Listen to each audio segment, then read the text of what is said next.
Trois réactions. Une question était Syriza dit que ne pas sortir de l'euro et ne pas rembourser la dette serait négatif pour les peuples européens. Et la question est, qu'est-ce qu'ils vont perdre, ces peuples européens, si la Grèce sort de l'euro et ou ne paie pas sa dette? Alors je dois dire que cet argument de Syriza est vraiment navrant, parce qu'ils confondent en fait des problèmes techniques et des problèmes politiques. Sur le plan politique, la sortie de la Grèce de l'euro, de l'Union européenne et l'annulation de sa dette serait une formidable victoire pour les peuples européens qui gagneraient de l'espoir et qui verraient qu'il y a un processus politique qui est en train de se développer, de libération des peuples de la prison européenne qu'est l'Union européenne. C'est-à-dire que la Grèce pourrait jouer le rôle, toute proportion gardée, évidemment, toute chose égale par ailleurs, le même rôle qu'a joué la Révolution française en 1789, sauf l'épisode napoléonien qui a suivi derrière.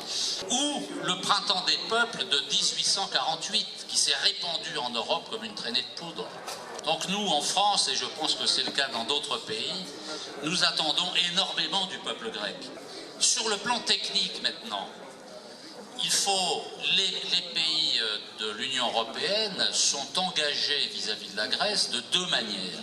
Ils sont engagés sous la forme de prêts bilatéraux qu'ils ont accordés à la Grèce, et ils sont engagés parce qu'ils garantissent le capital de la Banque centrale européenne et les prêts accordés par le Fonds européen de stabilité financière. Donc, si la Grèce ne rembourse pas des prêts bilatéraux à tel ou tel pays, ou à tous les pays, ou des prêts de la Banque centrale européenne ou du Fonds européen de stabilité financière, il y a des solutions techniques très simples que tout le monde connaît, sauf Syriza apparemment. Et la solution technique, c'est que soit la Banque centrale de chaque pays va créditer, va prendre sur son bilan les crédits qui ont été non remboursés par la Grèce, soit la Banque centrale européenne, ou les deux ensemble, fait exactement la même chose. Elle met sur son bilan l'équivalent des crédits qui ne sont des prêts qui ne sont pas remboursés par la Grèce. Ce n'est pas compliqué du tout. Bien sûr, c'est totalement interdit par le traité de Lisbonne. Et pour faire cela, alors que c'est possible techniquement, il faut s'affronter à l'Union européenne. Deuxièmement, sur les IOU, c'est des systèmes absolument transitoires qui peuvent être utilisés dans deux situations. La première situation, c'est dans le cadre de l'euro. Le processus de sortie des capitaux se poursuit en Grèce, admettons qu'il se poursuive et que les Grecs retirent leur argent des banques. Et donc demain, vous allez au guichet bancaire, vous mettez votre carte dans le distributeur de billets et paf, le distributeur mange votre carte, il n'y a plus d'argent. Alors comment vous faites? Comment le gouvernement peut faire? Le gouvernement, toujours dans le cadre de l'euro, il peut imprimer des reconnaissances de dette, les fameux IOU, qui sont l'équivalent d'une monnaie, qui sont une monnaie parallèle. Si la Banque centrale européenne ne veut pas alimenter les banques grecques en liquidité, le gouvernement grec, le week-end, en 2 jours, imprime les IOU et les diffuse pour payer les fournisseurs de l'État, pour payer les fonctionnaires. Et à partir de là, pendant quelques semaines, ça permet de gérer une situation. Mais ça ne peut pas durer très longtemps, cette affaire-là. Voilà, c'est pour montrer qu'il y a des solutions pratiques, concrètes, opérationnelles, qui démontrent qu'aucun pays n'est enfermé par la Banque centrale européenne et par l'Union européenne si les pays veulent s'en sortir. Alors ça, c'était le premier cas. Dans le cadre de l'euro, si les fuites de capitaux continuent. Le deuxième cas, c'est celui de la sortie de l'euro, parce qu'entre le moment où un gouvernement annonce la sortie de l'euro et le moment où il injecte, il remplace l'euro par sa monnaie nationale, il va se passer quelques semaines, ne serait-ce que le temps pour imprimer les nouveaux billets. Et donc, pendant cette période de transition de quelques semaines, eh ben, les IOU peuvent être utilisés. Mais après, ils disparaissent puisque la nouvelle monnaie nationale a remplacé l'euro. Alors, troisième réaction à propos de la question pourquoi la gauche est pour l'Union européenne et pour l'euro, alors que la droite, une partie de la droite et surtout l'extrême droite sont contre l'Union européenne et contre l'euro. Il y a un problème à gauche en Europe, pas en Amérique latine, parce que la gauche en Europe a abandonné la nation. Et probablement que cette évolution dramatique que la gauche européenne, communiste, socialiste et extrême gauche réunie, cette évolution vient certainement de deux facteurs principaux. Ça vient de la Seconde Guerre mondiale et ça vient de l'expérience de ce que l'on appelait le camp socialiste autour de l'URSS. L'idée qui s'est imposée après la Seconde Guerre mondiale, c'est que les causes de la Seconde Guerre mondiale ont été provoquées par le nationalisme, c'est-à-dire par l'égoïsme des nations. Et c'est d'ailleurs ce qui explique l'Union européenne. Vous allez sur le site internet de la Commission européenne, vous avez des textes qui dénoncent l'égoïsme des nations qui auraient provoqué la guerre. Bien sûr, la guerre n'a pas été provoquée par l'égoïsme des nations en Europe. Elle a été provoquée par une idéologie, l'idéologie nazie, raciste, qui voulait dominer l'Europe. Et donc, parallèlement, il y a eu l'échec du système soviétique. Système dans lequel l'État joue un rôle dominant.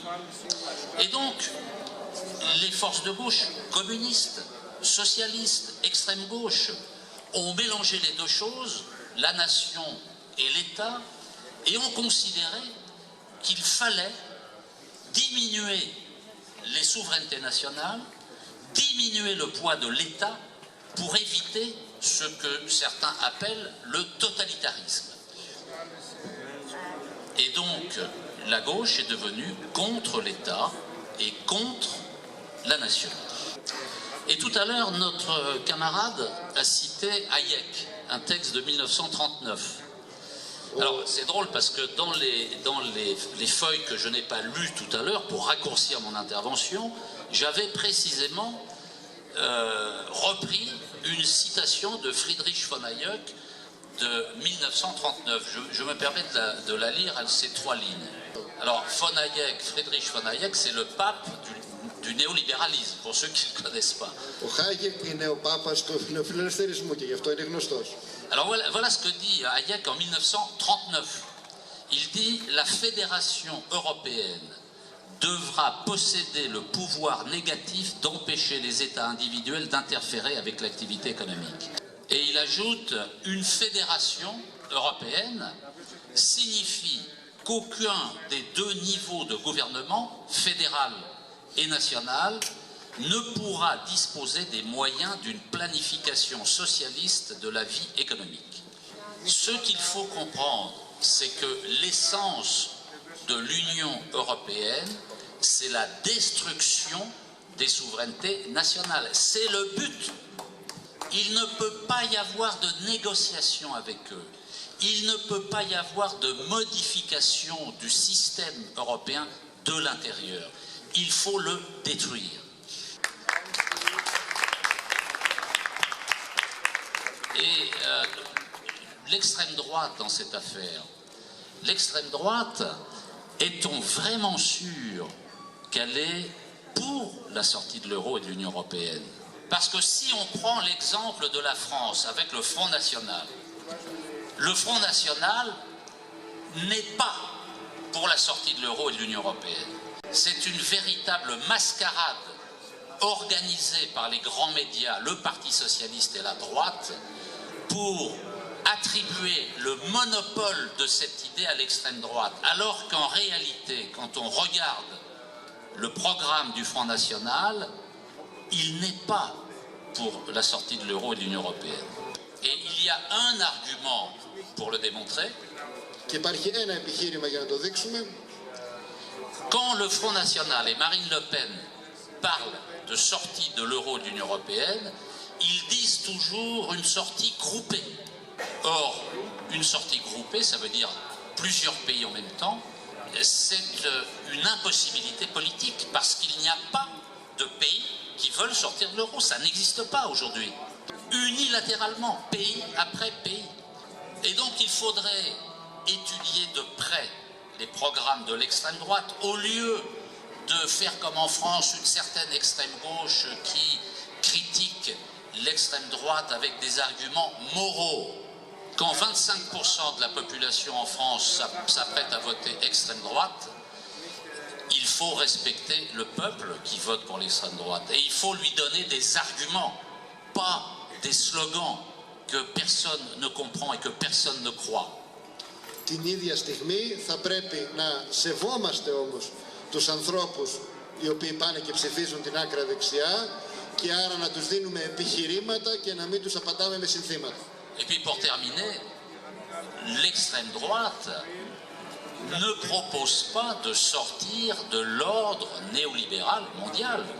Parce que la sortie de l'euro et de l'Union européenne, c'est un des éléments d'une stratégie beaucoup plus vaste qui consiste à démondialiser, c'est-à-dire à sortir de la mondialisation néolibérale.